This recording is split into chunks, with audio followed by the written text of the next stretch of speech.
Hello, everyone. Welcome to the Chase VGM episode number 2 of the podcast. I hope you're all doing well today. I don't think there's any need for intros for the podcast. We're pretty chill today. Plus, it will be weird to go from a black screen intro and then just back to this screen again. So we just get into it, hey? Let's introduce our co-podcasters, guests. God, I couldn't even remember the basic words. For today, we've got the Phantom, the Artist, Sweets, and innisc. Let's get them on the line. Hello, everyone. How are we doing? Podcast number 2. Evening. Evening, and afternoon for Okay. innisc. A good time for us in this time Perhaps zone you to are be muted You're here muted. in Oh. Discord. Yeah, I was like, I was feeling a little dismissive. I was saying a lot of friendly and positive things. That's wonderful. All right, good to have you all here. So we are ready for podcast number 2. Artist in the last second, because I did have some ideas on what I wanted to discuss, but I didn't want to have to keep having something prepared every single time. I don't want to be like 50% Quetz's choice. So we can. It is your mix things show. up. I mean, Yeah, but I also would want to have it like jump in when I feel like I had something good worth discussing, and there was some good stuff I was listening to, and I thought, oh, maybe this, maybe that, and I was like, no, I don't feel strongly about most of this. And then, you know what? When I asked you to do tonight, Artist, I then realized that I could have done the innisc track that I've been hyping up. Oh well, didn't think of that at the time. So for those who are unfamiliar with the podcast, we're going to be listening to 4 tracks today, one from each, from our 2 chasers and 2 player guests. And each person will have an opportunity to give a preamble if they wish before we listen to the track, for us to listen out for certain features or things that they might find interesting, or you can just leave it straight up to us to start with. And then after the track is played, the guests will have an opportunity to discuss why they picked it for us to listen to, and also share any kind of commentary that they feel is relevant to the discussion, and the rest of us can put our 2 cents in as well. As always, I encourage the people who are listening to pay attention. If you're going to take the time to join us, then I would recommend to concentrate on the music as it's playing. Try not to multitask while doing it. It's only, most of these tracks are only like 3 minutes long. I'm sure you can spare 3 minutes of your lifespan to listen to these tracks with us, and then throw some thoughts in the discussion as well. The question thing has been fixed up if you want to use it or not. I've just put it there just in case, and that's pretty much all the housekeeping. So welcome once again to everyone. Who would like to go first? Where shall we start? Any volunteers, or shall we just go? I'm happy to begin. Yeah, sure. All Go right. for it. So I'll give a bit of a quick rundown.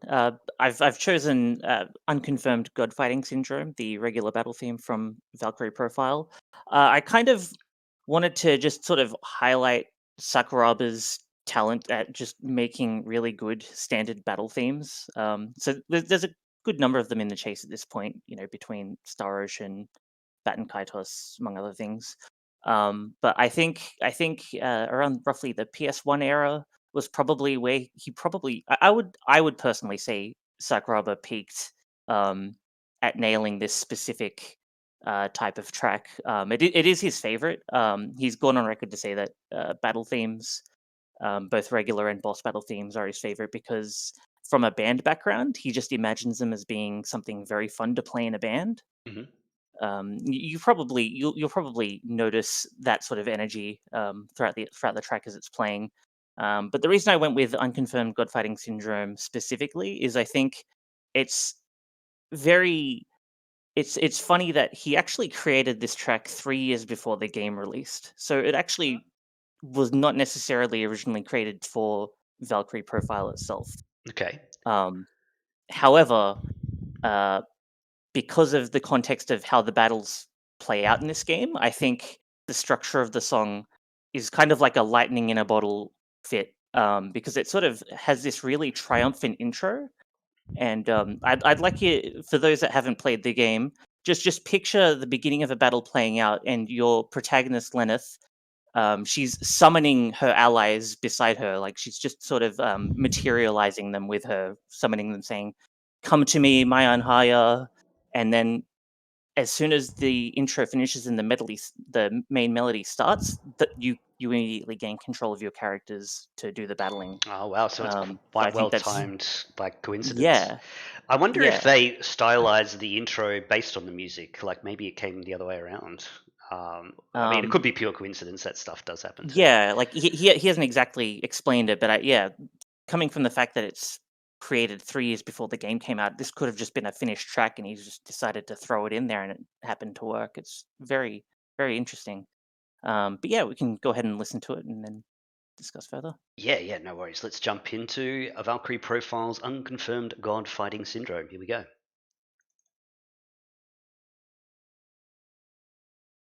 I need to unmute it. 1 sec. Mm.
All right. Unfortunately, that's I'm not sure if it's intended to loop, but that's what we've got in the database there. I can't access the Google Sheets at the moment. It seems like Google Sheets is down.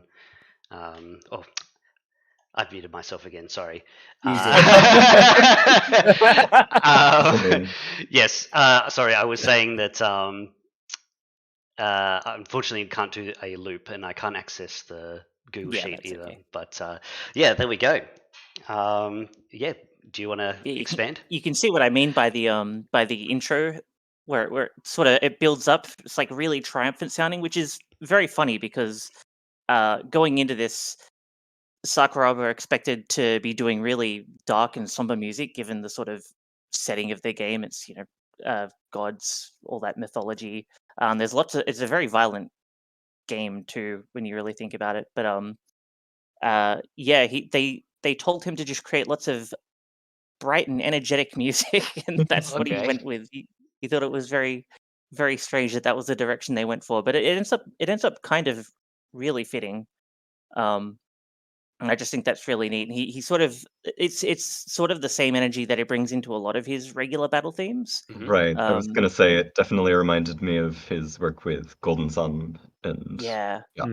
I mean, that was giving much more. Does seem a bit more in line with the Tale series to be like the start of the song. Yeah, It's yeah. a good track at least. Yeah, I'm going to just play that start that you were talking about again. Let's just have a listen to that.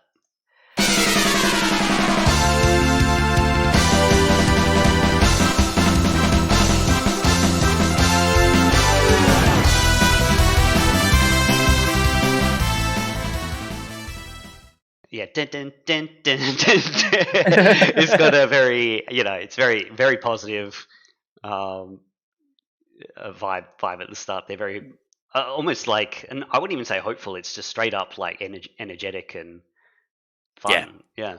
Yeah, Definitely. it's really cool. That's sort of the approach that he takes to a lot of his music. I think the main thing that he tries to make of it is that he doesn't want his regular battle themes to come off as distracting. Mm-hmm.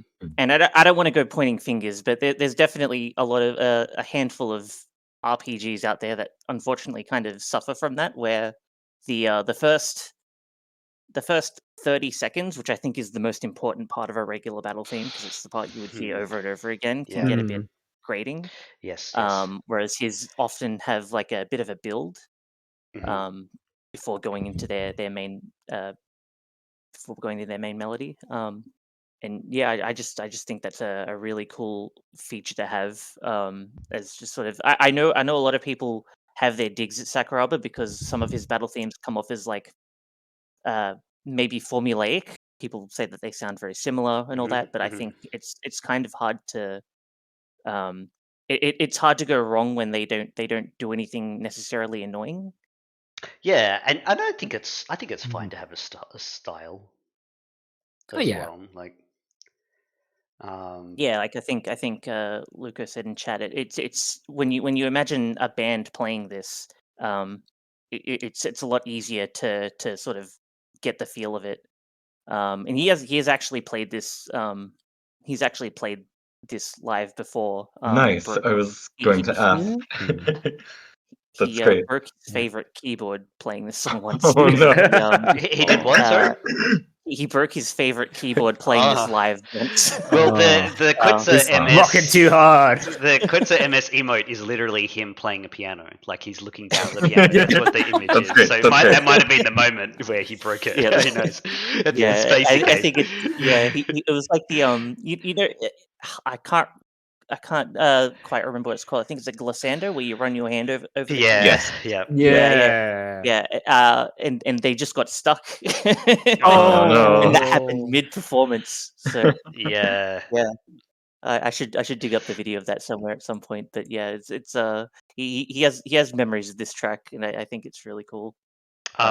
The glissando is like hard to do on some pianos too. Like it doesn't. Some of them Right. just don't roll very well, and it can be quite painful too. It is, yeah. It's hell on your knuckles. Yeah, yeah.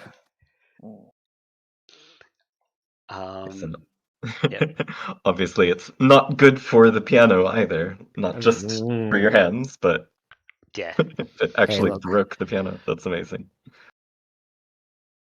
Yeah, I've never had to play a glissando before. Only done it for fun, but Yeah. Right. It is fun. Yeah. Although, like, sometimes I struggle when I try to do it. Though, like, trying to get back to the song is hard because I have to like reorientate Timing. myself. Yeah. Right. It's like, yeah, there's always the step off. I'm getting a bit technical about playing an instrument here, but like, yeah, you'd be surprised. It's actually very interesting. Playing an instrument is a lot like the whole, duck swimming where the feet are paddling furiously, but you have to look as kind of serene as possible. Yeah. Like the Right, presentation of is serene. course. It's like, oh, you make it look easy. Meanwhile, you're just like, oh my No, god, like- the difficult part's coming up Right. next. Panic. Right. Yes, I remember from my musical performances in my 20s. Just right. There's so many like gears turning like behind the scenes in a sense, and yeah, as a singer, of course, I'm like the face basically, and so yeah, not allowed to show it at all. Yeah, I can imagine with singing that it's very hard to hide your nerves as well because your voice Yes. starts to tremble. Yeah. Right, right. You play an instrument as well, Innis? I do. I play the trumpet mainly, or at least Ah. I did through it with my school days and student days.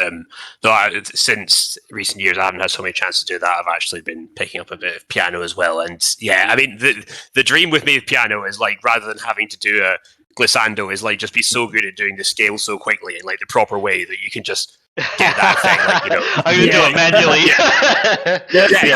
that probably is what you're supposed to do. Like, I mean, it probably doesn't break the piano if you do that, but like that I want to be able to do that more than anything else. Just it's such a cool effect. Yeah. We're scales or like the full, what do they call it? A chromatic scale, like going down. Yeah. Oh well, that's It's actually surprisingly not that hard. Sometimes the chromatic is easier than the actual scales for some of them. not really. Honestly, yeah, I do agree with that. Yeah, it's because it's always the same finger pattern, whereas a lot of the scales they're different for every scale. Yeah.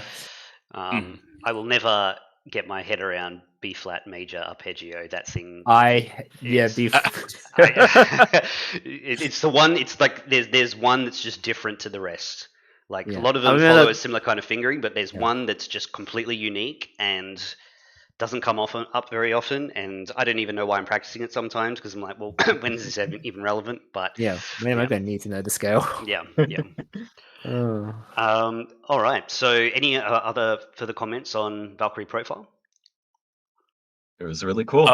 Definitely. Yeah, I really liked it. I mean, my thought was essentially what you've sort of already expressed to us. Is just, I mean, was that like I love that it just kind of there's a it's serious, but there's a feeling of kind of excitement, like encouraging you go on, you're having a good time to a degree, rather than it just being like, oh, you should be scared, you should be terrified, you're gonna die, kind of thing. I like that a lot. Some like Final Fantasy battle themes have that effect as well, and that's what I prefer. Yeah, I thought it was really good. Yeah, I would be interested to see some of the gameplay now to see how the contrast works, or play the game myself. That's always right. Yeah. You were mentioning that like the summoning lines up with the intro pretty well. I wonder, like you said also that this track was finished before, like well before the game actually launched, right? Yes, 3 years. So right. So Wow. I wonder, I wonder if they like intentionally timed the animation to line up with it. That's possible. Like, Yeah. Yeah. can For those imagine. that haven't played the game or seen gameplay, I definitely recommend at least just looking up just random battle footage just to see that in motion, because it's just kind of really cool that the music itself is on full display right at the beginning to pump you up to get into the gameplay. It's Yeah. Does the boss theme do a similar kind of thing? Thing rather. not quite, especially when there's multiple boss themes. Doesn't work quite as well, but they're not necessarily bad boss themes, but yeah, this track is I would say one of his best. Okay. That satisfied that covers unconfirmed god fighting syndrome. Yes. Also known as fighting the shadowy gods, by the way. Yeah, he didn't even come up with the name for that. Yeah, it's the I don't know who. It really is just sitting with a thesaurus and I do a direct translation or something like that. At that time, I think he was making tracks, and they were just numbers, and the lead programmer had to come up with the names for all of them.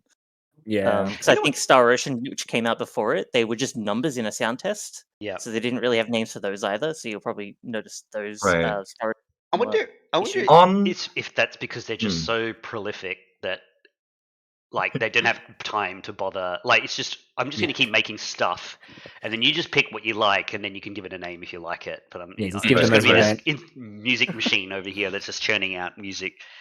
I guess I gotta say that unconfirmed God fighting syndrome has to probably be like the most JRPG. Yeah, kind yeah, of yeah, like- sure. It is Definitely, and definitely. Not to mention, it really highlights what JRPG is. In which case, you're just constantly fighting God, and and it's all often unconfirmed who is the God in this situation. Right. Yeah. That's great. No, just on the subject of like RPG battle names, like of course, so this has 2 different names, and of course, Final Fantasy series has many different names for all of their tracks. Mhm. Um, like I think it just comes down to like translation, localization, where like there's probably like an original name in Japanese that they are coming from, but there's like numerous ways to translate that, and no one can really agree on which translation is the most appropriate, Yeah, and especially since it That's- wasn't the composer choosing Yeah. the name. This much is very much more apparent when you look at the names for like a lot of JRPG OST tracks, and we constantly keep seeing like there's the official like track name, and then you see on YouTube it gives like a almost completely different name. Same feel, same vein, but still kind of like Sure, yeah, sure. but sometimes it can give like secret information, like, oh, so that's what they meant. Like, Right. oh, it was in the sunset. Oh, yeah, yeah. All right. Let's do one of our guests next. Who'd like to go?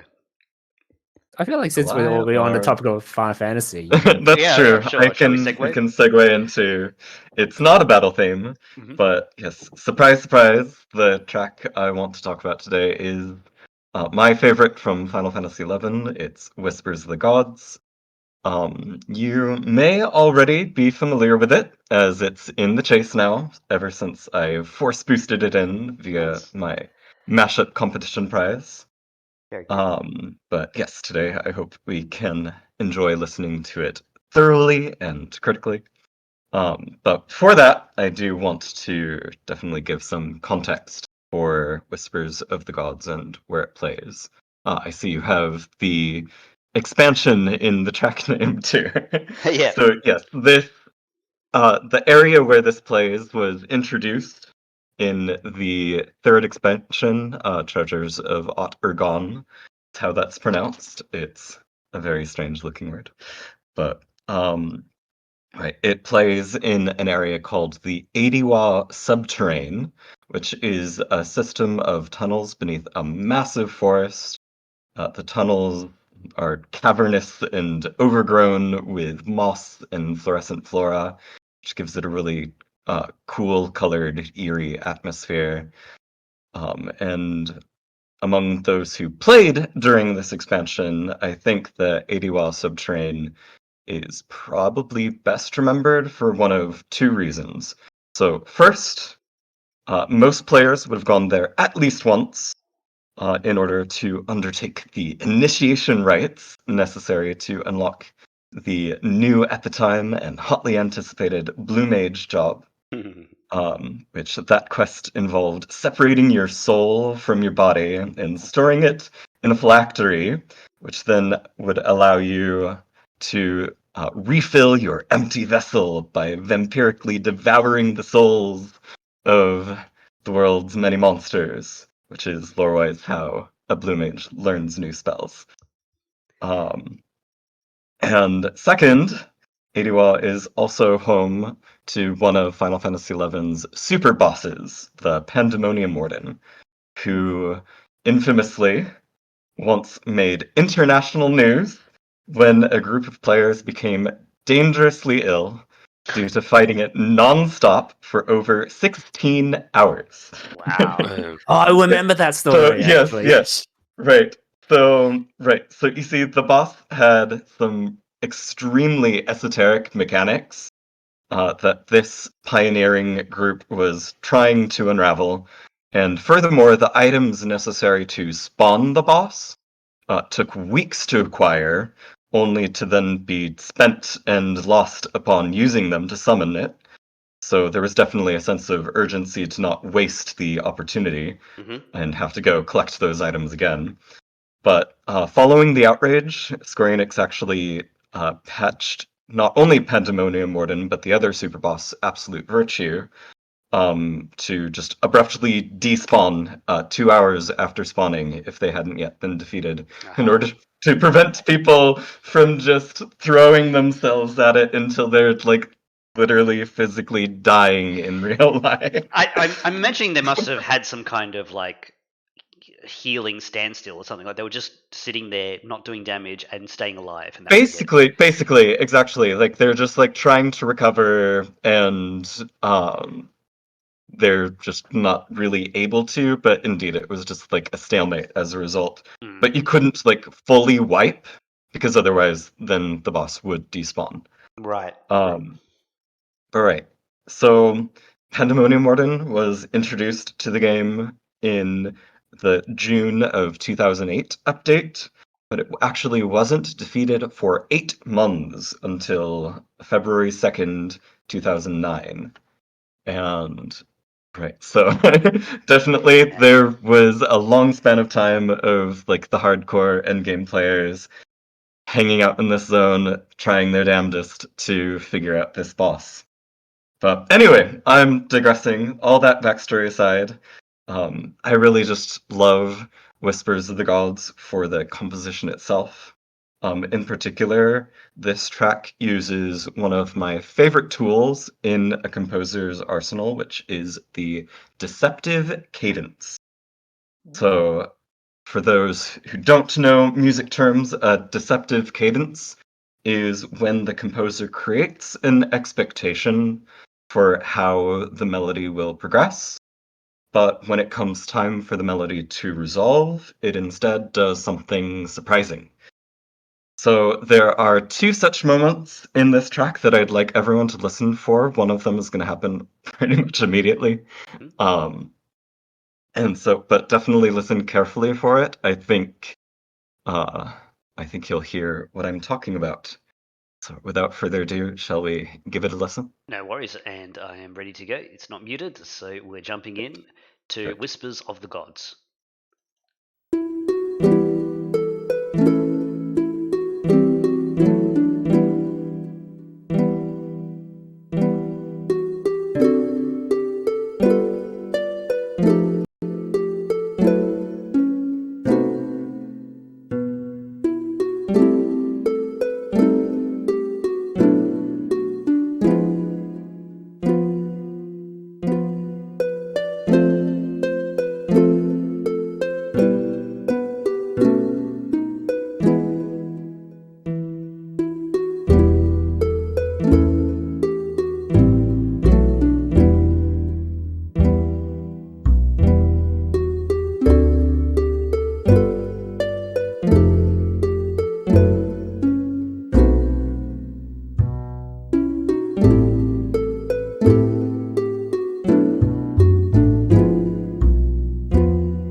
All right, there we have it. We'll get Yes. time to catch up. That was I very hope. beautiful. Very beautiful. Yeah. Yes. So definitely, I love the instrumentation here. It's absolutely beautiful. I love how open the sound space is in the first, like in the establishing of the melody, and then I love how the bass joins in for the repeat and adds a little more just depth to it and gives you a sense that you're getting deeper into the dungeon, perhaps. I don't know. It's funny you say that because you know the pluck track that I like, Cavern, has the Yes, same yes. dum dum dum dum, like Right. it does the same thing with the bass. Yeah. And I always say about it, the idea of Yes, it going deeper and definitely. deeper. Yeah. Definitely. Yes. So I think that is absolutely intentional. Um, but yes, so did you hear what I was talking about with the deceptive cadences? I think one is super obvious. I The other think is maybe not as obvious. I think I heard one that was about 3/4 in, and it went up Hmm. instead of what I would expect to go down. And I think not only did it go up, Uh-huh. but I think it went to an up that I wouldn't have expected either, if you know what I mean. I can't Right, tell you the right. time for it, but it then did it later on, though. It played the same part again, but then it resolved like Right, you right. expected it to. Yes. Yeah. Yes, I love that kind of hmm, let's see. Again, that's another like compositional tool where like you do the deceptive cadence the first time Hmm. and like resolve in like a strange and surprising way, but then maybe in like the final section of the piece you're playing that melody again, and now the expectation is that it's going to resolve that strange way again.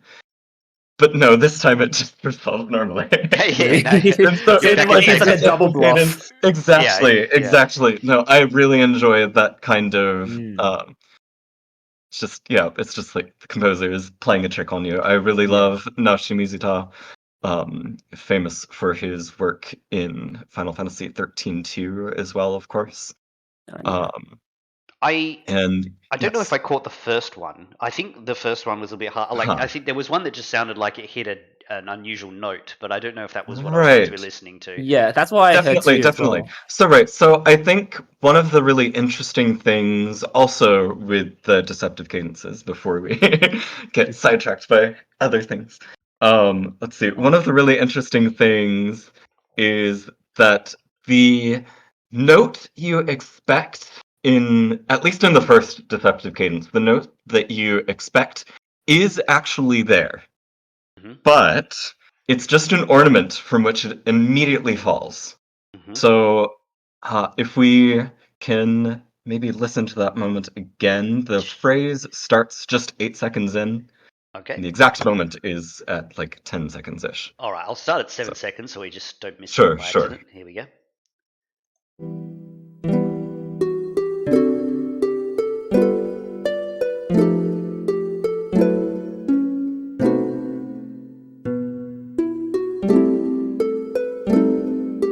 Right. So, yes, it Yeah. was kind of Yep. in the Yep. middle there. Yes. Yes. Right. Yeah. Yeah. So, right. Yeah, that's So, yes. So the progression you expect is the Mhm. but what actually happens is the oh, no, let me see. I'm forgetting now. But like it's like like it just I did. immediately I Yeah, heard. changes to yeah. I like thought the yeah. when it first happened, I was like, I thought my thing just like jumped for a second. No, Yeah, no. Yeah. Yeah. Yeah. Right, that is actually a part of the track. Okay. Okay. And so, okay, now we're getting right into the reason why I chose this track in particular. So, there are many arrangements of this song. It's, I think, not as commonly covered as some other of like the more iconic Final Fantasy XI tracks. I do think this track is a bit more on the underrated, unknown side for the even among fans of the game. but there are arrangements of it, and they all frustrate me to no end because they leave that out. Oh. And I feel like that particular moment just adds so much character to the piece. Mm. And Mm. right, so it just immediately drops back down to the previous note, and right, it's very startling, and I think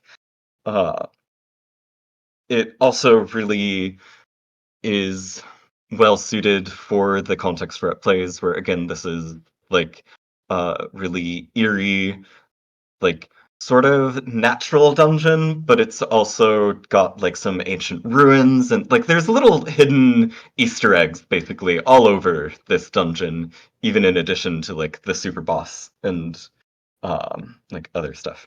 So like I think just having these little like startling moments in the track really helps set like the mood for the area. And so right, imagine my frustration when I'm listening to the official Final Fantasy XI piano collections, Oh, you and shouldn't do that. they just like it's pleasant, but it's not very interesting. Like it feels like I don't know, all of the Final Fantasy XI piano collections, I honestly feel like they miss the mark. Like Yeah. a lot of the other Final Fantasy piano collections do some really interesting things with their arrangements, but by and large, the Final Fantasy XI collection unfortunately really just feels like a transcription for the most part. Okay. But then they even get the transcription wrong. Yeah. And it's just it's so It's frustrating. It's so frustrating.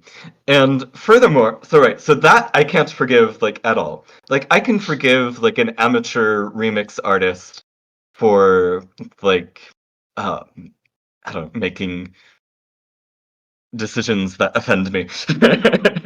But like an official one, like come on.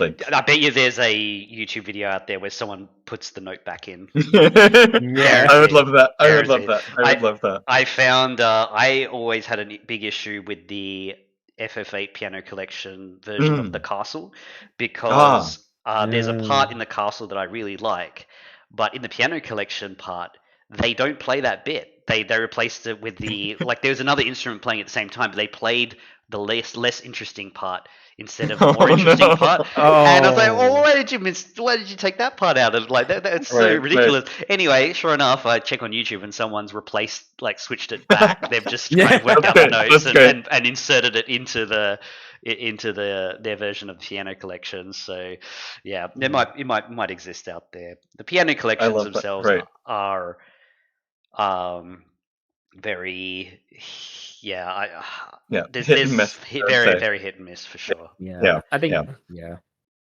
All right. So I think the piano collection, of course, came out a long time ago.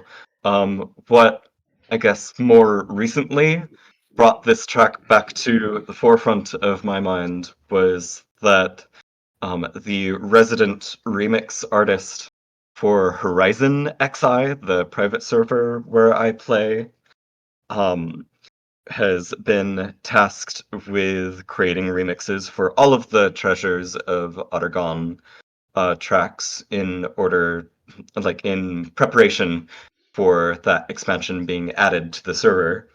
And when they were still like works in progress, the artist, not the artist here with us, but like the remix artist for Horizon XI, um, asked in the staff chat for feedback, and I helped translate their website into Japanese, so I'm in their staff Discord. Oof, nice. So I was able to see it, Squeezed in and there. so I listened. Yes, I listened to all of the tracks, and like they were good. I definitely prefer the originals. That's like I don't think I would ever like swap out the tracks for like the new remixes, but I could definitely see like players who want the like fresh take, because like the whole point of the server is to like refresh Final Fantasy XI. Like it's like slightly custom, but like in the same, like it's trying to, how to phrase it? Like it's trying to recreate the feel of like old school Final Fantasy XI without just redoing the exact same thing. So like they're like remixing not only the music but like some like game mechanics and stuff like that. Anyway, I listened to the works in progress. They were perfectly fine. They were, again, certainly at least inoffensive, except one thing that, of course, offends me the most is just like the piano collections, they left out that like ornamented grace note where it just falls back down. They just played through as though like the expected melody is just there uninterrupted. And so I gave him that feedback where it's just like, okay, so like I think this part, like this moment in the track is so essential to the character of the piece. So like please, I encouraged him to re-listen to the original and see if he might like agree that yes, that should actually be included. And well, since then, the his remix album has been released on Spotify, and there were no changes. Oh. There were no changes made whatsoever, and I'm so sorry. yeah. I don't. Maybe it's my like autism coming through, but it's like why ask for feedback if you're not actually going to be receptive to feedback? Because like I wasn't the only person who gave like advice on various tracks, and like none of them changed whatsoever. Yeah, that's sad. I think Yeah. it's whenever I see this kind of thing happen as well, it always points to me that the person who is doing the remixing doesn't get the track, or they don't like, get Exactly. it.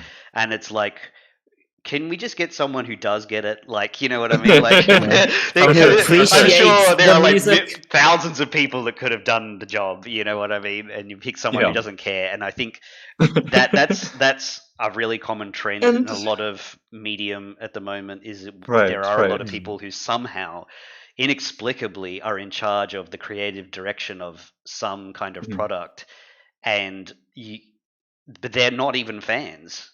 Right, right. And so they've not played, in this case, the game. They haven't really listened to the track. They don't enjoy it like you do. There's probably some person Right. that was commissioned to do the piano collections. Just whatever, it's paycheck. Sure, And sure. and it's Just just not a Exactly, paycheck. exactly. yeah, and it's Right. just like, don't do it at all. Then just don't Right, step right. aside. Step aside for someone And who cares. yes, Basically, yes. yeah. And in defense of this artist in question, they are actually also a player on the server. Like they do care, but Not like you do. right. No. Exactly. I think they missed the mark. Yeah.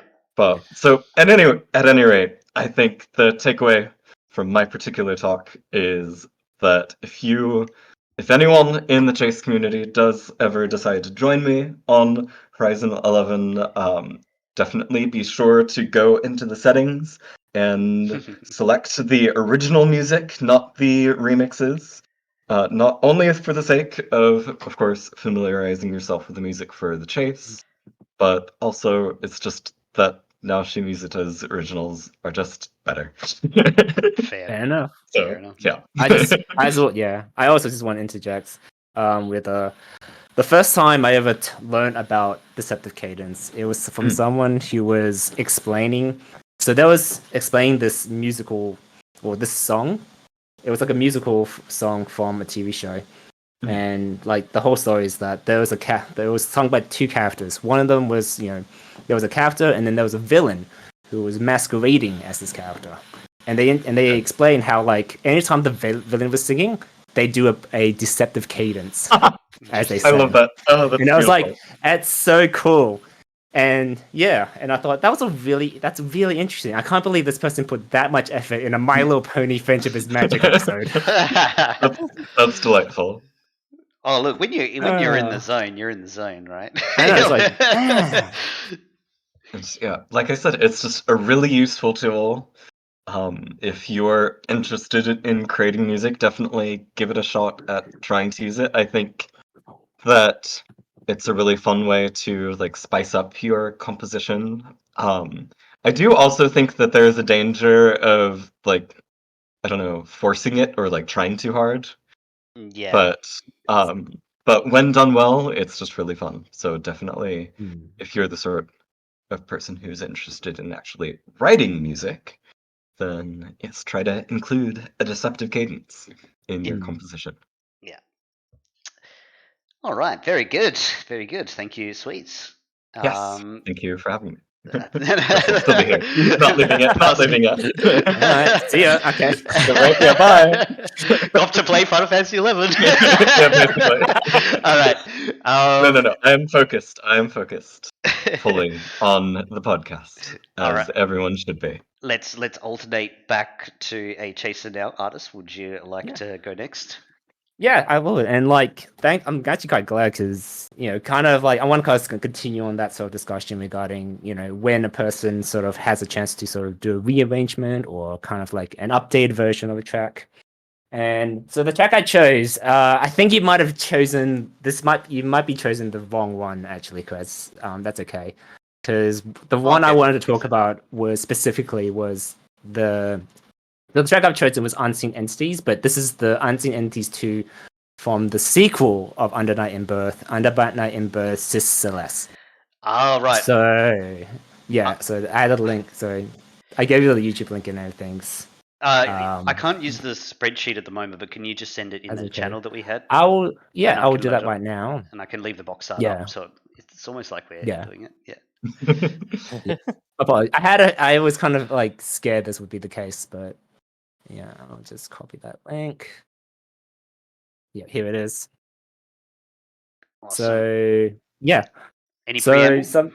Yeah, no, like I just wanted to talk about how, well, Vito, who was the composer for Under Night in Birth, he has become basically one of my, if not possibly, well, okay, I'm gonna say just one of my favorite like fighting game composers, or even just composers in general, because he has just the songs he has, the tracks that he's composed are just sort of like just high energy, just absolutely just like really kind of like high energy, upbeat kind of like tracks, fighting game tracks that really kind of get you into that kind of like mood, and which is what you want in a fighting game.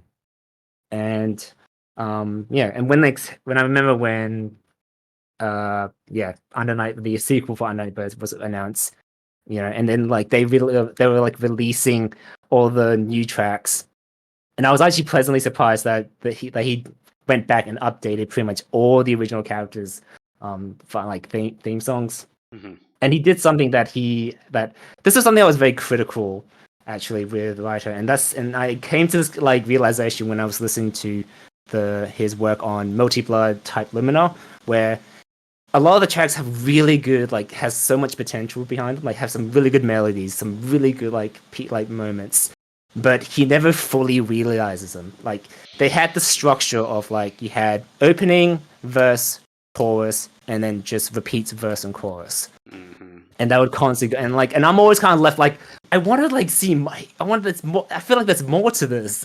But Yeah. it's just like you haven't done any more. So I was pleasantly surprised when when the tracks for Sis Celeste came out, and now he's actually gone and expanded on the original tracks, where now it's actually like you got verse 1, chorus 1, then verse 2, chorus 2.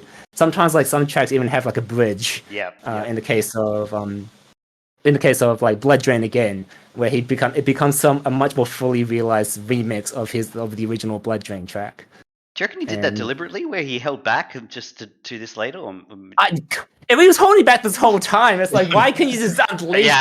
You never know that you're gonna have a sequel, I guess. So you couldn't make it blow up in your face. Yeah, after you create a soundtrack like the original Under Night in Birth, you kind of feel, oh, okay, well, it's the same characters.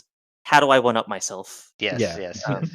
And Yeah, for me, At Bridges. this track, yeah, no, I know. So for me, Makava's theme, aka Mr. Wacky Waving Inflatable Arm Failing Tube Man, aka the reason why there's a fist-shaped hole in the monitor every time I fight him. Oh my goodness. Yeah. This track actually absolutely encapsulates the one thing that Ryder has done so well, which is in terms of updating tracks, and that's just sort of like basically taking what the original and just expanding upon it. Not so much a remake or remix where like you kind of just like redo the whole same thing, but with add more stuff. Well, I guess that's kind of what he did, but he does this in a way that sort of it very much keeps the original, but basically just makes it it's just like a much more better version of the original. And yeah, and Makava's is definitely one where I know when I noticed this, because the version in the original Under Night in Birth, I kind of just like completely just skipped over, because anytime I listened to it, it just became white noise to me. Like, just like, I've said this before, like there are so many songs where it's just like it's just goopy goblin you want activating music, and it just doesn't really do it for me. And Unseen Entities was one of those tracks, until I listened to like the updated version, and suddenly I'm like, because I was listening to all the songs, and then I realized, and then this came on, and then I had to stop what I was doing and realize, wait a minute, where did this come from? Like, and I was honestly shocked from it. So, anyways, let's give it a listen. I am ready.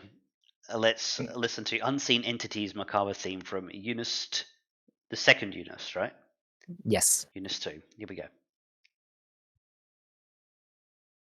The $10 Oops. salsa Ad, of course. It's delicious. Taco Of course. Mas. That's on me. Okay, let me just turn the volume up, because it's... come on, YouTube, please don't suck. Are we getting another ad now that I've clicked that? Okay, I really yeah, hope I just that want is- to turn it up. Yeah, sorry, the volume's all the way down. For some reason, you can't turn up the volume when you click it on the Discord.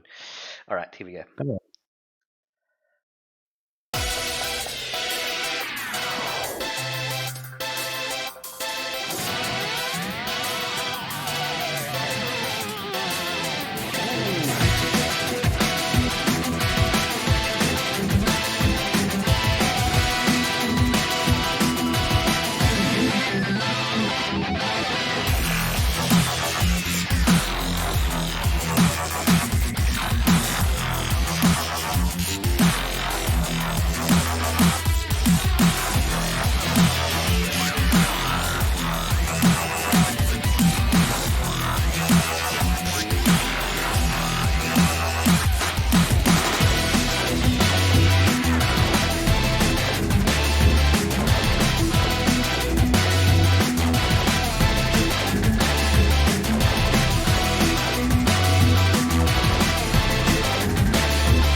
All right, that was cool. Sorry, I'm like Nice. that song Very cool. always pumps me up so, Cool. Yeah, I was especially gonna say definitely. It gets you blood pumping for a good fight, which is essential for any I fighting know. game. Like one of my absolute favorite part. It's just near the end where he's just absolutely going like the guitar that goes up and down, just non-stop, and it's like it's basically and pretty much hits that climax, and then just like, I don't want to go any further because it won't be family friendly. What? I love Sorry if I'm a little bit crude there, but yeah. I really love how it subdues itself right before the loop as well, like really Right. smoothly. Oh, Mhm. absolutely. Yeah, when I first listened to this, because being a fighting game fan myself, when I first listened to this OST, when the game first dropped, I kind of skipped on this one because, like you said, the original Unseen Entities is kind of a nothing burger track.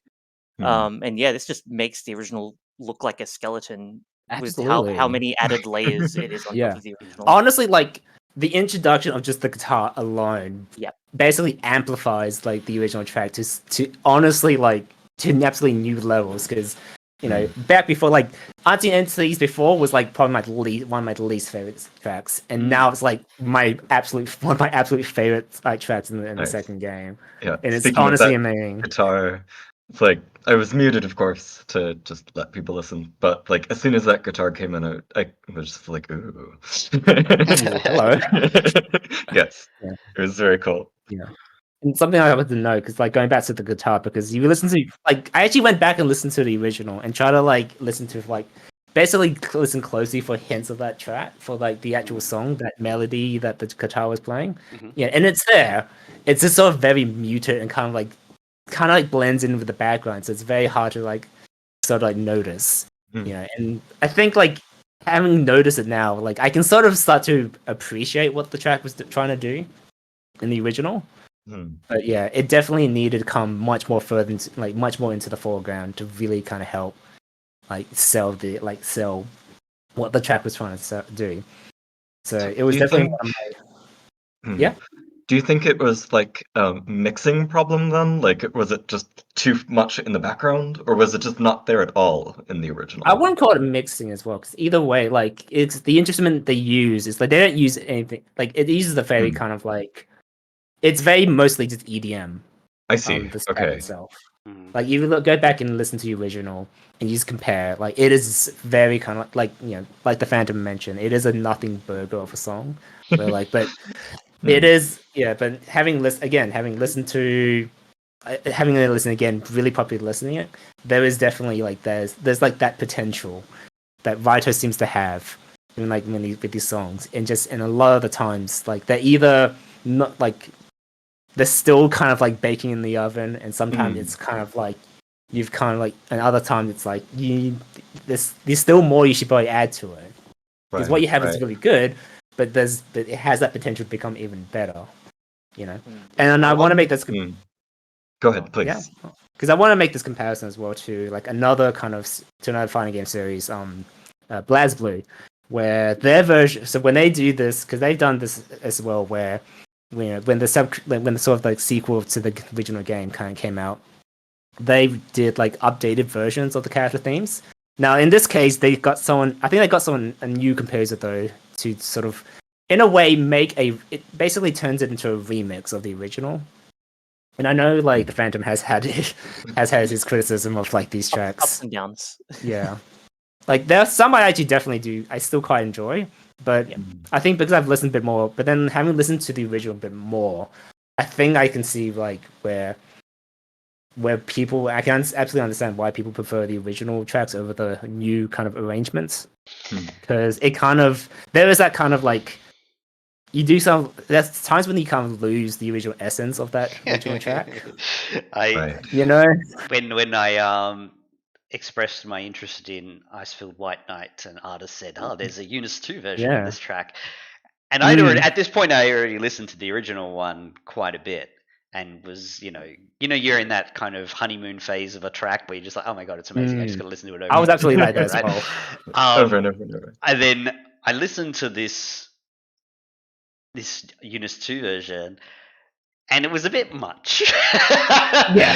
He It was does, like, like, okay, that's the thing. what I like it's still there, but like I don't know about this. Like the extra stuff is so over the top that I'm not sure if like I think some tracks like this, from what it sounds, were enhanced because it was a bit lean. But I think Mm. some that were already quite filled Quite hard, now yeah. just seem to be exploding at the seams with content. Yeah. Right. It also Right. it also He could does- just be like an evolution of the artist themselves, because like Icefield White Knight is for the literal last character added to the game, so it was Yeah. quite late compared to the rest of the character theme. So Yeah. Mhm. I guess by that point he was already at a comfortable point Yeah. where he was happy to just throw all this in it. And to a point, Icefield White Knight probably was kind of a Unist 2 track in itself. I And then see. he's In a like, way, it oh, was, yeah. oh, I Like, have to remix this now. Yeah, Whoops. yeah. it's like, what do I do? I could like, and that's the thing, because yeah, like as much as I gush about like Units 2 soundtrack, yeah, there were definitely tracks that had that sort of issue where, you know, it either did too much or something, or in some case, there was one track that was actually really disappointed, and it was Rushing Hearts, and that one actually was a case of it was kind of underpaid, where he didn't do anything interesting with what was already there. He just basically just he just repeated the same thing, just in a slightly, just kind of like Right. reordered it. And it really kind of Yeah. like, and I've heard some of this, and it's like, really? That's like, I mean, Yeah. I like the song still, but again, there's, whatever. Mm. But Definitely there. I feel like it must be so difficult to decide when a composition is like finished. Oh. Like If you've Yeah. ever even attempted any kind of composition for yourself, that is actually very difficult. Everything Right. always seems. Is it too lean? Do I need to add more? Right. Right. Yeah. I know. And then there Yeah, I are feel like cases- you've got- yeah. Oh, go Oh, ahead. go on, sorry. I just Yeah, like, I yeah. mean, yeah, I feel like sometimes you just have to set a hard limit for yourself. Right, I'm just stopping at this point and not thinking about it anymore and just putting it, because like if your mood just changes the next day and you think, oh, it should be Yes. more like this, like you could just do that forever. You got to just like close the file at some point. Yeah, you gotta just send it and just you can't dwell on one track forever. I mean, artists, you're probably well aware of this, even just with drawing. Like, how many more lines can I add to this? Yeah, You know, oh. is it?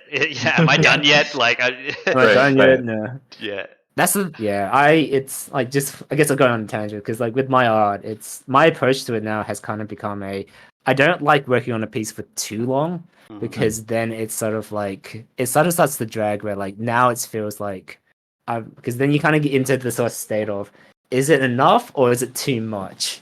And so at that point I kind of just sort of like, well, I guess I'm going to start again and repeat the whole process, because sometimes I kind of have to sort of have that sort of fresh mindset and sort of build upon what's already there.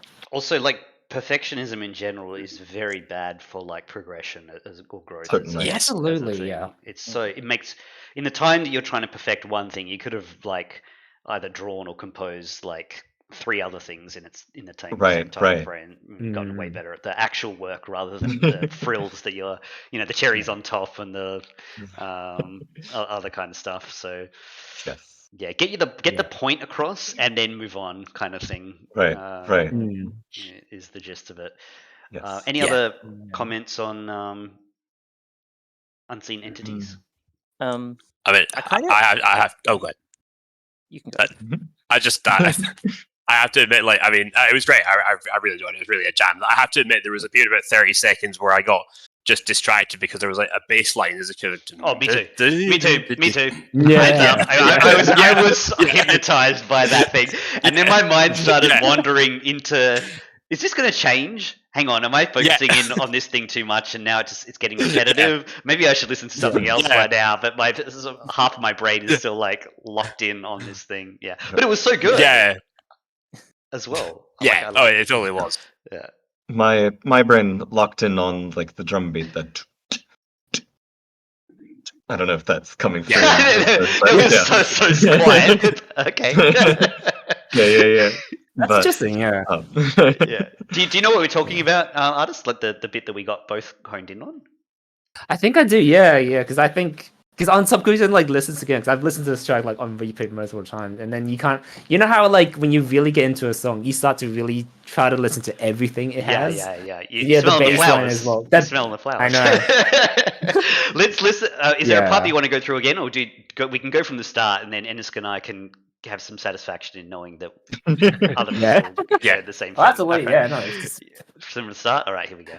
as long as hey, I love the whole thing. Oh, hang on, no, I'm doing the shit version. Yeah, what we hear No. what we're hearing at the Well, start. I was actually going to say, listening to this version, you might actually benefit from hearing the bad version Yeah, as well.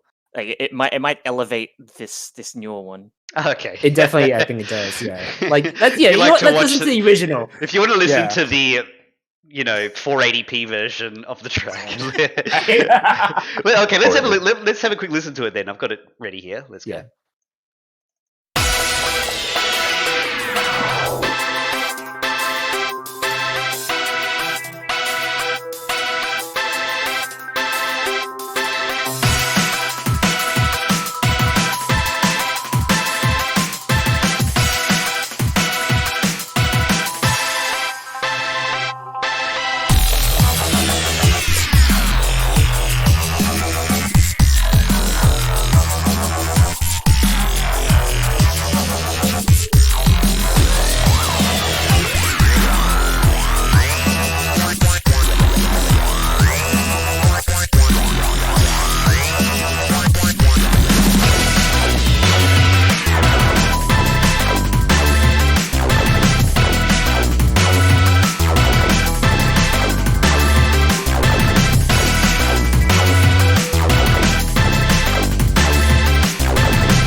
Yeah, I was going to ask the question. Has it looped? Yeah. Yeah, like you see what I mean, where like in the original, where like the first in the original and Nightland Bird, where yeah, he has it's just a verse, chorus, like intro, verse, chorus, and then just Right, repeats. So nothing really kind of like feels like you want. It like, doesn't when it's- develop yeah. really. Yeah. Yeah, so you, on that second loop, you're kind of expecting it to actually do something differently or something, or try to elevate a bit more, but it just kind of just repeats, which is kind of understandable given it's a fighting game. Like you got like 90 seconds, Sure. like at most. So they try to have to try to keep those tracks short so that you can hear at least most of it in like a single play, like in a couple of rounds. Mhm. That being said, you got Tekken, and then it's like 3-minute long song. Yeah, Hell, you don't there's get so to hear many- most of it because by the time you get to the final round, like You only got through halfway through the song, and now you're onto the second version. It's so Right, funny. I feel like, yeah, Go. I feel like there's so many fighting games that just are being used as an excuse to release an album, basically. Yeah. Like Guilty Gear and Yeah, Dissidia Guilty Gear. NT, I think it comes to mind as well. I think it's funny when like in games like Marvel 3 where the character's theme starts up when they enter the screen after the previous character was killed. Yeah. What's funny is that some of them don't even get to touch the ground before they get killed as well. So Oh, they come out, their themes are like, yeah, here I am. And then it's like 5 seconds, they're already dead. It's like, it's the next Like person. a character comes out and they only have like 5% of their health left anyway. Yeah. Yeah, that too. They just die in one hit to whatever move, and then That's too funny. next thing, yeah. Alright. Any So, other passing comments on Unseen Entities? I mean, you can definitely hear what's like in comparison, you can definitely hear what's missing, and it's definitely Right. like it's much more noticeable, Yeah. especially in terms of like the main melody in the chorus. But where it's like it's there, but like on first listen you barely notice it, and that because it's kind of it's sort of muted, but like it is definitely you can still definitely hear it, but it's kind of blends in with the background as Right, well. it gets buried a little. Yeah, and Yeah. The guitar being absent just kind of in a way feels Yeah. like one side of your headphones is working only. Yeah. And also exactly. the part that innisc and I were talking about is completely now it's front and center, and then its droning Yeah. becomes more obvious and a little bit Right. annoying. And I think you have to be so careful of anything Yeah.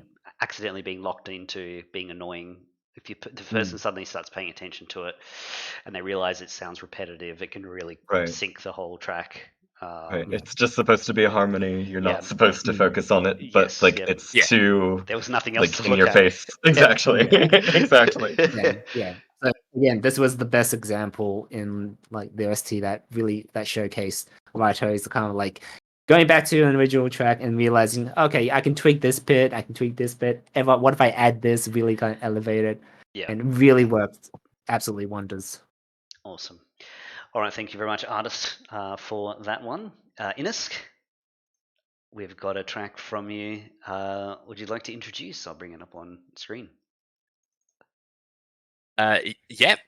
Well, it's similar in the way to how it's similar to the way that how we were having a sort of talk about battle themes in general earlier. I mean, I'm sort of thinking about a different generic track archetype, a different generic guess on the the chase, which is indie themes. And this is just I would say a prime example of the genre. There's not a great deal I think one needs to understand really. I mean, it's the credits theme. It's the staff roll. It plays at the end of the game. For those who don't know this game, I'll just paint the very brief picture of what you would see on the screen. The premise of Yoshi's Island takes place when Mario and Luigi are newborn babies being delivered by the stork to their parents, but the stork gets like accosted and the babies are separated, and then at the end of the game, they're reunited and they're off to be, delivered to their parents. So you just see the stork flying through the night sky with, carrying them as this plays. And while the credits roll and you bask in the satisfaction of completing the game, I think that's probably all you really need to know. Shall we jump in? Let's go. Let's go.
All right, there you go.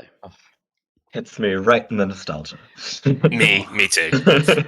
Like it just, it just that ending. I mean, it makes me happy to see some people in the chat commenting on, exactly my own thoughts on already. But like, yeah, just I think anyone who is, I guess, of the same sort of age to me. I mean, I was a Nintendo child of the '90s and early 2000s. Like the course clear theme from the first game is just like a sort of a touchstone, is where it just like it's just ingrained in you. So like, because that theme is not even in this game, but like when it just hits you right at the end, like it just triggers something deep in you. It just that the feeling of satisfaction. Honestly, I shiver so much every time I hear it. I do love a good musical callback. Especially yes, definitely. Especially because a lot of the time these games were hard, and I don't know specifically how hard this game was. I haven't passed. It's pretty hard. Yeah. But I remember. But by the time, and you're a kid too, so you've just on the come down of like beating the final boss, right? You're kind of a little bit euphoric at that point. Yes. And so that adds to terrifying too. That adds to it for sure. Yeah, it means something. And you have to earn the right to listen to this, basically. Yes, I always think that's kind of the flip side. Like, I mean, there's often a debate about now games are oriented in such a way in that like you're not really supposed to fail them, or at least like failing them doesn't really set you back. And obviously there is that. I think there are good reasons why that's kind of the predominant model for platformers, etc. Now, but like I mean, the flip side of it is that I think as frustrating as it was, as frustrating as games could be back then, like it meant something that extra bit more to you when you actually got to a track like this, and as you say, you got to a moment like that. And going back to Final Fantasy XI, like it was also just an extremely difficult game, but like overcoming the challenges and then it was just that much more rewarding as a result. Yes. So I completely agree. I mean, I could have actually chosen any number of ending tracks to emphasize this point. I mean, funnily enough, of my I think of my last time round, my top 100 submission choices for the Chase top 100. I think 5 of the top 10 I chose were ending or credits because they have that effect, and I think this was one of them. I could have, for example, chosen Super Metroid ending theme, which is similar to me, but which I think is possibly even better in some ways. So in that case, that I think that one's better understood, having gone through the whole game before it and arriving at that point, for it to have this impact. Whereas this one just kind of wears its heart on its sleeve. It's just this is just feel good. I think you can just listen to this. There's another factor as well, which is you can't go back and listen to it once it's played, right? Like in any other medium. You have to beat the boss again. Yeah. And so, like, a lot of the time in the modern age, there's that sense in the back of your head that, if I miss this track, if I'm not paying attention, I can just go on YouTube and just go listen to it again, whatever. Right. Even like back then, we're talking like early 90s. Even in the case of like a movie, I have it on VHS, I can just rewind and watch it again. But in a video game, there's this one moment where you've passed it, and you have to pay attention, listen to it. Here's your reward, and you're only going to listen to this once, and then you have to kind of, tell your friends, you got to believe me, I passed the game. There's no evidence that you've passed it. Yes, I know. Yeah, but it also kind of highlights another thing is in terms of like. Because in the modern age now, it's like everything's on YouTube. You can just literally just watch it. You don't even have to play the game yourself. You can literally get to that point and see what they're talking about. Yeah. But like back then, it's just like and like especially like if there were moments of games that you loved, it was kind of you had to sort of replay the whole game, or in some cases you could choose the level, or even like just go do the final boss again. I remember, but then as things evolve, like they introduced the memory card. Like I remember, because I loved Kingdom Hearts 2 so much that I would say I had so many multiple save points for certain, because like because back then you couldn't redo a boss fight after you beat it. So I had to had save points just so I could replay those boss fights. Or if there was a certain cutscene that I loved, like I just have a particular. I've definitely done that too. Yeah, strategically have like a billion saves, or as many saves Yes. as the game will allow Basically. you to have Yeah. in order Yeah. to like replay just a certain part of the game. Yeah. That was really fun. Yes. Yeah, or even to listen to music, because like there's some games Right. like they didn't have like a jukebox. You couldn't like listen to a song again, Yeah. so you had to like you'd like leave. You get to that area and you just leave it kind of like still and listen to the music. I remember I used to do that with Soul Calibur 2 when I wanted to listen to Brave Oh, Soul, Brave definitely. Sword. Yeah, of I, like course. go on training mode, pick the stage, and just because like you couldn't get because I didn't have any act. Like didn't have. I mean. There was no who was gonna sell who had a copy of like the Soul Calibur 2 soundtrack on Yeah, CD, yeah, you nah. know? Yeah. That's Right. And you I just had, listen like- to it on the game. and I had definitely. bad internet. Like I don't know if there was on an internet, but like, it was gonna take like a good 2 hours just to download a 3-minute like song. So, Yeah. It's painful. Yeah. ugh. Compositionally, was there anything you wanted to comment on? I Well, I mean- personally, go but go ahead. You're the presenter. Please, you start. I mean, I think it is it's a masterful composition generally. I mean, one in terms of the craft work of it. I mean, I think the crowning jewel, and I think EF in the chat was commenting on it as well at the time.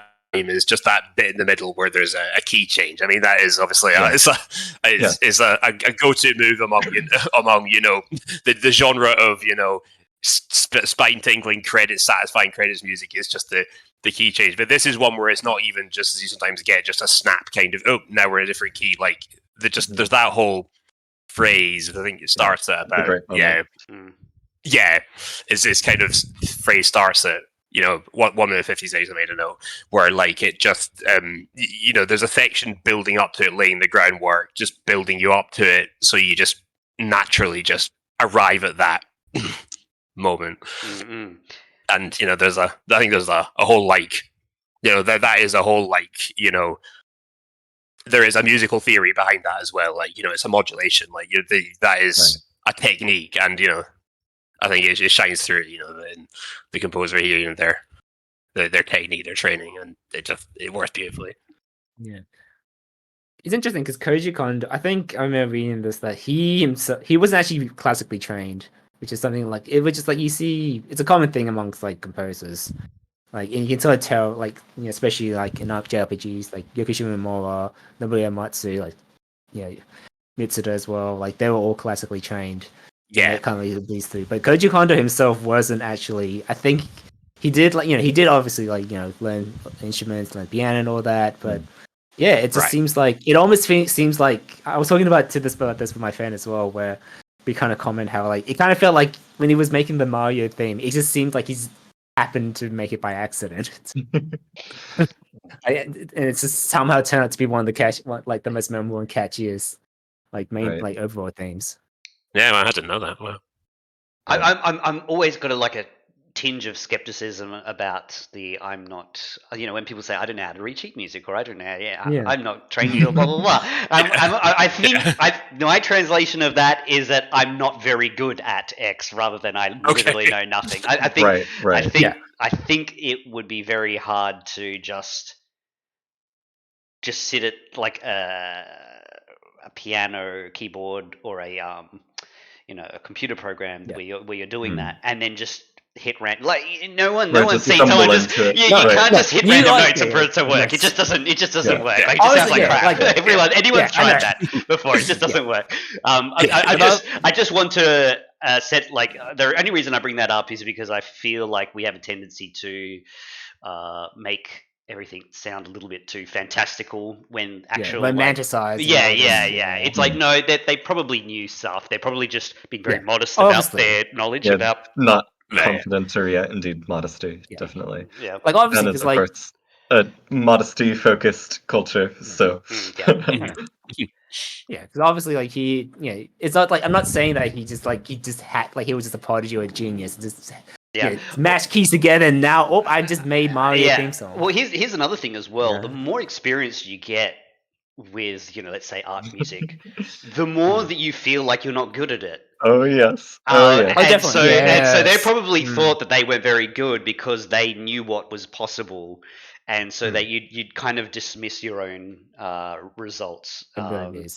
So I There's think a that's very much wonderful a factor with us. XKCD like graph. Like there's an XKCD comic graph like on that very subject where like as knowledge increases, the confidence decreases. Yeah.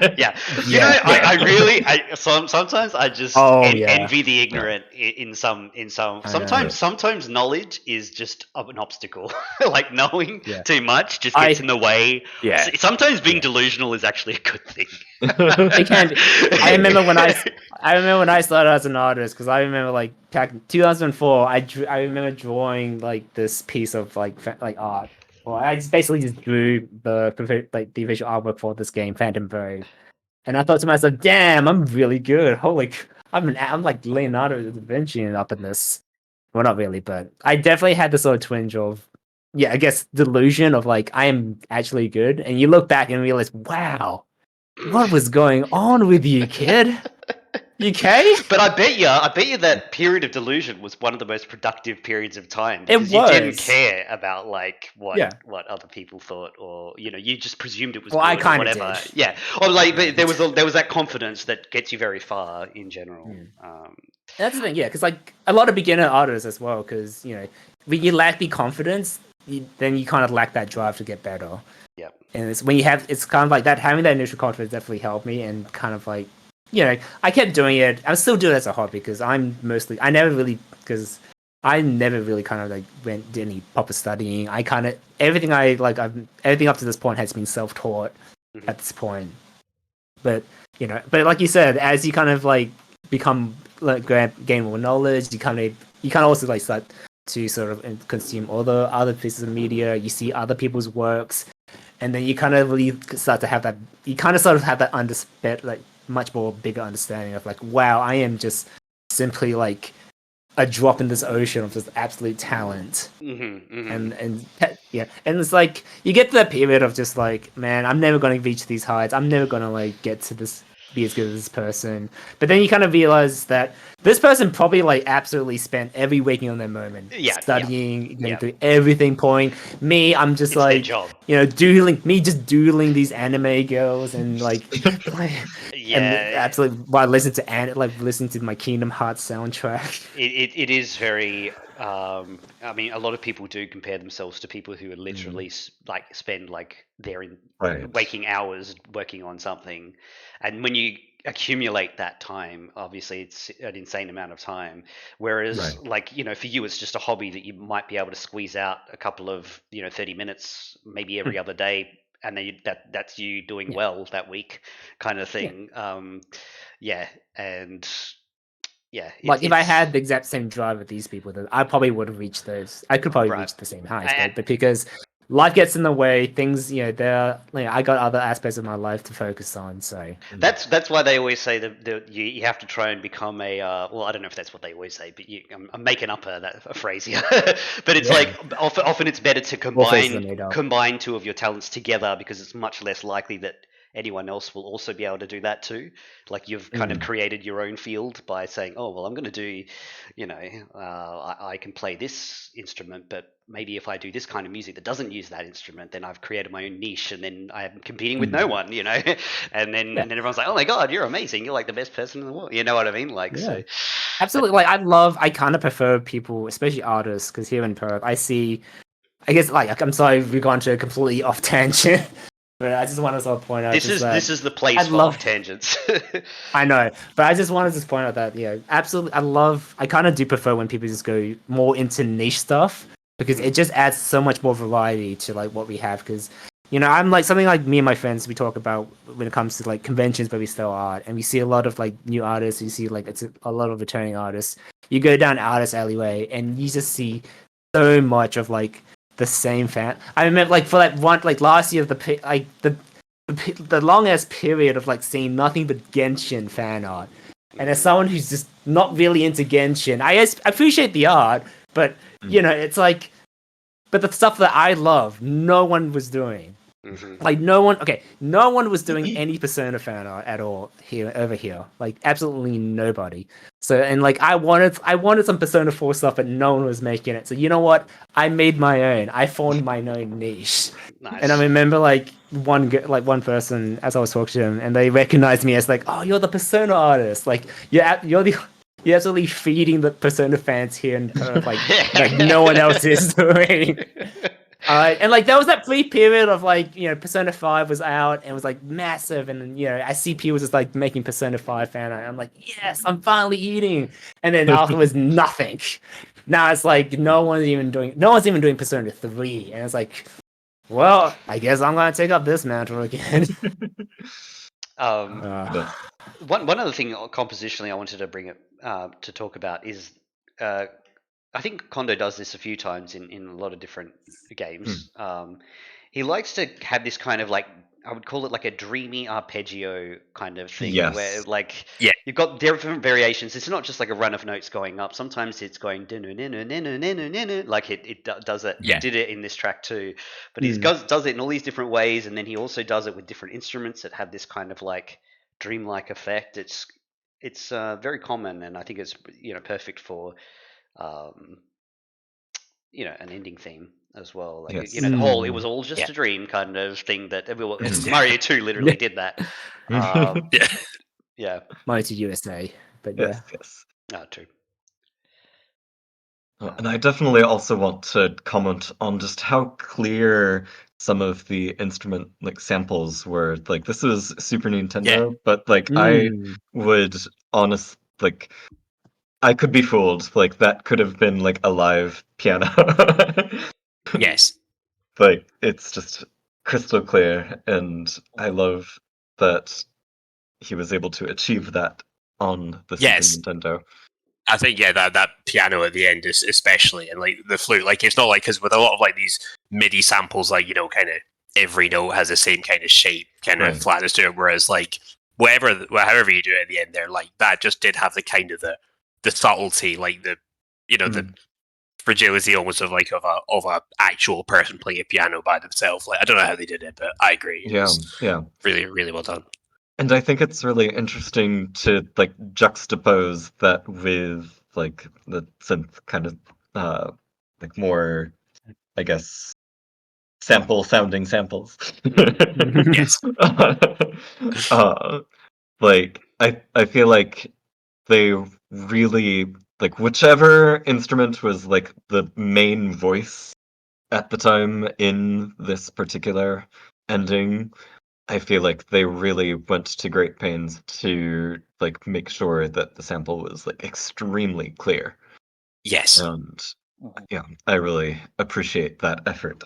But innisc, you were mentioning that a lot of ending themes made it onto your top 100, and as you mentioned it, I realized that I have quite a lot on mine as well. All right. Like also from the Super Nintendo era. I think my personal favorite would have to be the Super Mario RPG Parade, which is like a really delightful, as the track name, it's like Delightful Parade or whatever, something like that.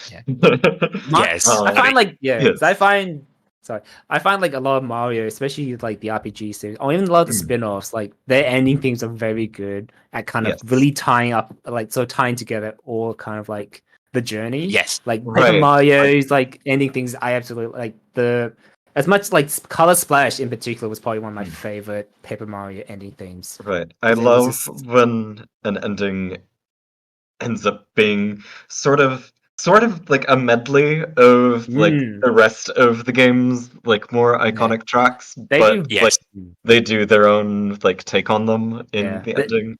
Oh, absolutely! Like medleys and like those particular medleys are actually one of the best ones I've heard.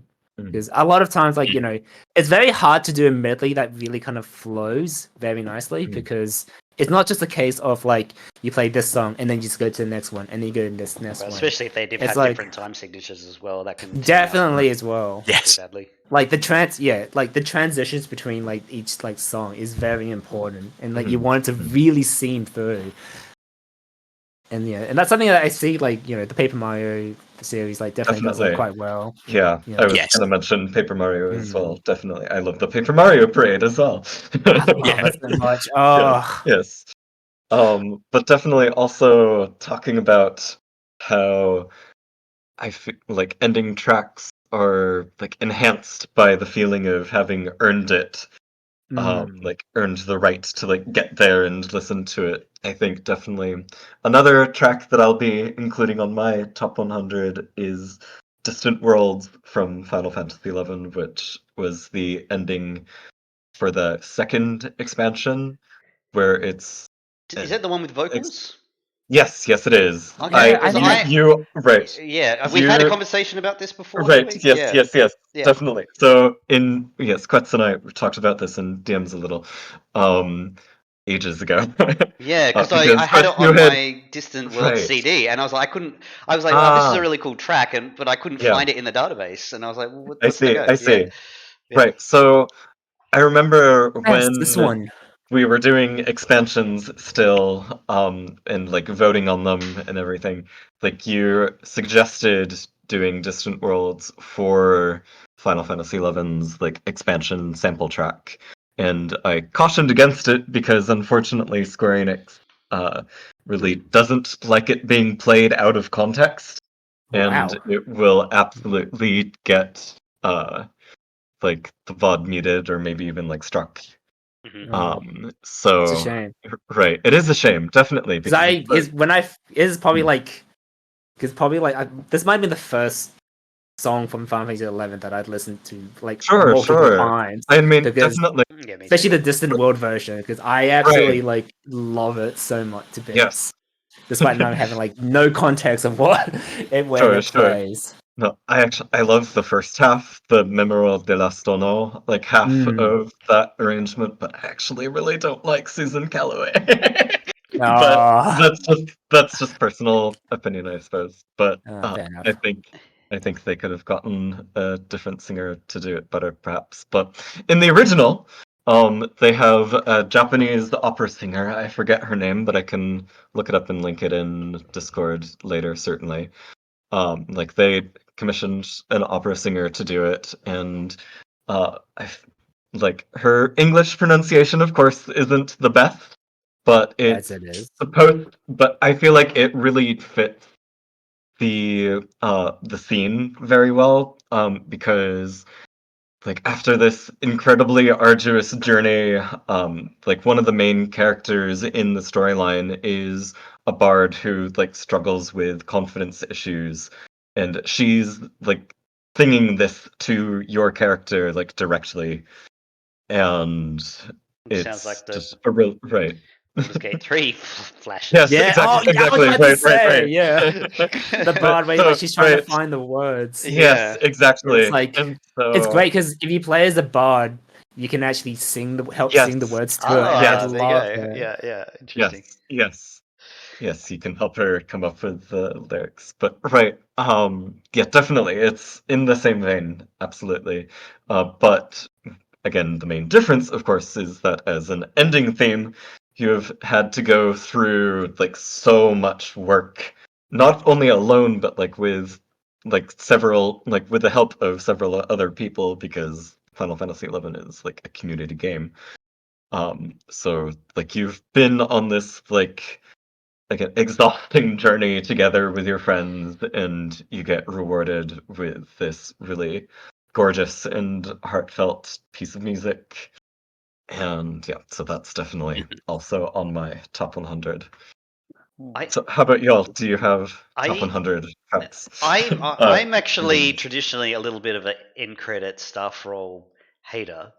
Oh, really? No. And it's never appeared. Oh, Nothing has ever appeared on Right, my I top 100 even remember close to you're this. not a fan of I Eyes also on Me. medleys as well. I'm a little bit T down on that one. Mm, Um, but I mean, I can still recognize when the track is good. But I mean, a lot of the games that I've personally played have just got really whatever, like, uh, tracks at the end that I'm just not really caring too much Not a about. fan of my hands. Right. when I'm Final not a Fantasy fan. I'm not a fan of like No. vocal tracks in general, and I find them a little bit cringe. So a lot of the time in the later Final Fantasies, when that started to become a thing, I was just like, can we? I'm here for the cutscene. I'm not here for the music. For sure, credits." for sure. But this was from a game I might have passed it. I can't remember. But it was like a surprise when I found it. Because the credits theme is so different to the music itself, was the Age of Empires 2 Where Credit Is Due track, which sounds kind of like it has very much like a hope you had the time of your life kind of feel to it, like High School Reunion. It's got nothing to do with Age of Empires. It was just like a band, garage band track for some reason.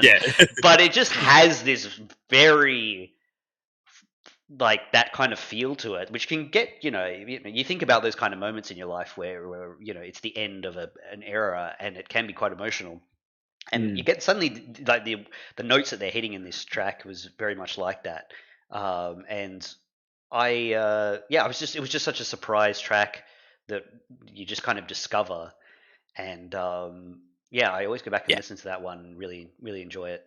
The first time there's one ending credits song that's made me actually cry, and look, I might sound like I'm happing it up, but it's actually not that. I listened to it again many years later, and I realized it's not that much of a big deal of a song, because what it is, it's just sort of like, so it kind of it's just like the same like 1 minute song that repeats over and over again but like, because like Quez evolving, but it's also kind of like it has this kind of like the hero is kind of like making his way back home kind of deal, and you see him like, it's a 3D game, and so you see him jumping platforms and everything, and he finally gets home, and the song is still playing, and then it changes up, and I remember I think I just went I kind of just started crying for just no apparent reason. I to this day don't know why I cried to this particular song or to this particular game.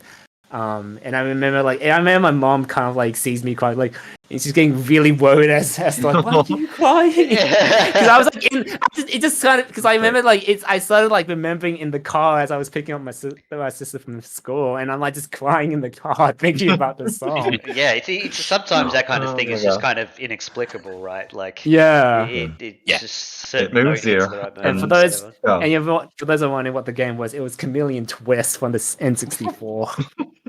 There you go. I do not know why to this day. I love that game, but coming soon to a chase near us. Phantom, favorite credit scene that you can remember? Oh, honestly, I'm kind of in a similar boat to yourself, where it's like credits themes don't normally do a whole lot for me, unless it's like I feel like to really get the most out of a credits theme, you kind of have to have a real connection with the game itself. Right. Otherwise, that whole feeling of as you were saying earlier, it's the culmination of the journey, right?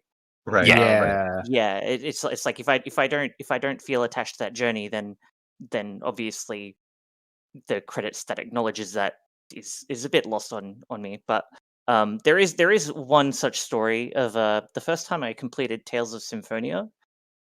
And it was a very busy time in my house, so I finished the game, and I was young, getting yelled at by my mother to go clean something, and I was like, all right, and I missed half of the credits. no! All my payoff completely down the down the drain. drain. Pause it. Yeah, you can't pause credits in games, right? You can't. So damn. Very very sad stuff. That reminds me. Maybe that just ruined credits for me forever. I actually have this. I mean, I think mine had a positive ending where I was up to the Elite Four in Pokemon Red Blue. This is when I was very very young, and I was late at night. Mum was like, "Go to bed," and I'm like, "Yeah. I just gotta get past this bit. I just get past this bit," and I am just zoned in. It's like, oh my god, this is it. I was so into this game. It's so. Right. I never really feel like I've been that into a final boss kind of fight before, or like Mhm. the Elite Four Yeah, and stuff yeah, like that. Yeah. And, I mean, even more intense because like the final music is different and stuff like that, it's amazing. Yeah. and like it took ages, and it was just such a like a relief moment. But I did have that pressure of like the mum in the background who just doesn't get it. She just doesn't get it. Right, Mom, I'm just right. fighting a boss. I don't Yeah. care. I don't care. It's like you try to play a Talking game. It's about- like I need you to go do this. It's like, Mom, I can't save this. I Yes, can't yes. stop it. You don't understand. I can't stop what I'm doing Right. right now. Right. So kind of similarly with Pokemon Red and Blue, I remember I was walking home from school playing it, and like I was fighting the final boss as well, Lance. And I remember the on light on my Game Boy Pocket started dimming, which is the telltale sign that it's starting to run out of batteries. Yep. And so normally, in order to save batteries, you would turn down the volume or turn it off entirely. But it's just like the music's too good. Yeah. I can't turn it off. Like the final boss music and then like the end credits after I beat frantically, of course, because again trying to finish before the battery dies. Yeah. Mm. And I was so Like- jealous of a friend that had he could plug his Game Boy just into a PowerPoint. And Right, I I was like, had oh my that. god, I Yeah. wish I could do Yeah. that. Like I was like, Right. there Yeah. were no remote control in our house like functioned properly when I was going through that Pokemon stage because I was taking batteries out of anything I could find Mhm. to put it inside the Game Boy. And the original Game Right. Boy needed 4 AA batteries. Right, Yes. right. Yeah. Yes.